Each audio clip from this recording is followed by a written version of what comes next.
আগামী মাসে বাড়ছে বিদ্যুতের দাম। নিয়ন্ত্রক সংস্থা এনার্জি রেগুলেটরি কমিশন বলছে, চলতি সপ্তাহে গণশুনানি শেষ করে মে মাসে নতুন দাম চূড়ান্ত করবেন তারা। সেটি হলে জুন থেকে গ্রাহকদের গুনতে হবে নতুন দাম। জ্বালানি তেল, এলপি গ্যাসের পর বিদ্যুতের দাম বাড়লে তা মরার উপর খাড়ার ঘা হবে বলে মনে করছেন সাধারণ মানুষ। অর্থনীতিবিদরা বলছেন, দাম বাড়ানোর নেতিবাচক প্রভাব কেবল জনজীবনে নয়, পড়বে অর্থনীতিতেও। তবে বাধ্য হয়ে দাম বাড়াতে হচ্ছে বলেও মনে করেন তারা। মাহফুজ মিশুর রিপোর্ট। রেইনবো অ্যাক্রোপ্লাস্টে অ্যাক্রিলিক এমালশন থাকায় মুছে ফেলা যায় যে কোনো দাগ সহজেই। Rainbow Paints. কয়েক হাজার কিলোমিটার দূরের ইরান ইসরায়েল যুক্তরাষ্ট্র যুদ্ধের জেরে দেশেও দাম বেড়েছে জ্বালানি তেলের, আর তার প্রভাব পড়েছে গণপরিবহন থেকে নিত্যপণ্য পরিবহনেও। একই কারণে লাফিয়ে লাফিয়ে বেড়েছে বোতলজাত এলপি সিলিন্ডারের দামও। সব মিলিয়ে আগে থেকেই দারুণ টানাপোড়েনে নিম্নবিত্ত, খেটে খাওয়া, নির্দিষ্ট আয়ের মানুষজন। এরই মধ্যে চলছে বিদ্যুতের দাম বাড়ানোর তোড়জোড়। এক লাফে ২৯% পর্যন্ত দাম বাড়ানোর প্রস্তাব সরকারি কোম্পানিগুলোর। সেই প্রস্তাব যাচাই বাছাই করে আসছে বুধ ও বৃহস্পতিবার গণশুনানি করতে যাচ্ছে এনার্জি রেগুলেটরি কমিশন। চেয়ারম্যান জানালেন, দ্রুততম সময়েই নতুন দাম নিয়ে সিদ্ধান্ত আসছে।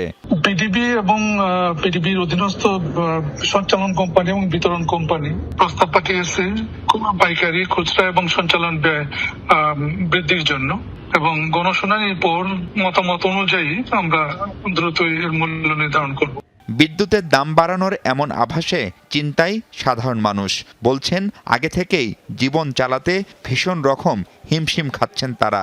এ অবস্থায় আবার বিদ্যুতের বাড়তি দাম নতুন দুর্ভোগ বয়ে আনবে বলে আশঙ্কা তাদের। বিদ্যুৎ এখন পাওয়া যায় কম, তারপরে যদি আরো বিদ্যুৎ বিল বাড়া হয় তাহলে তো আমাদের অনেক সমস্যা, কষ্ট।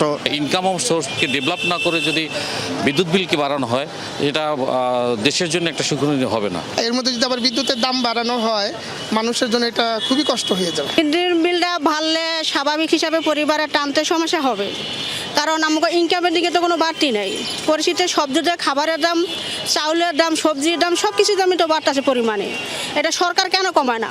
সরকার বলছে, গেল অর্থ বছরে বিদ্যুতে ২৬৩৮ কোটি টাকা লোকসান দিতে হয়েছে। দাম না বাড়ালে ২০২৬-এ এই ঘাটতি দাঁড়াবে ৩৮০০ কোটি টাকারও বেশি। তবে দাম বাড়লে তার নেতিবাচক প্রভাব অপরিহার্য। জনগণের জন্য এটা একটা নিঃসন্দেহে চাপের হবে। এটা শুধুমাত্র বিদ্যুতের দাম বা বিদ্যুতের বিল কতখানি বাড়বে সেই বিষয় না, সার্বিকভাবেই অর্থনীতির ভিতরে দ্রব্যমূল্য বাড়ার একটা প্রবণতা দেখা যেতে পারে। সরকারের পক্ষে ভর্তুকি হয়তো পুরোপুরি দেওয়া যাবে না, সুতরাং তারা কতখানি এটা সমন্বয় করতে পারবেন সেই বিষয়ে একটা পরিষ্কার এবং স্বচ্ছ ধারণা থাকা দরকার।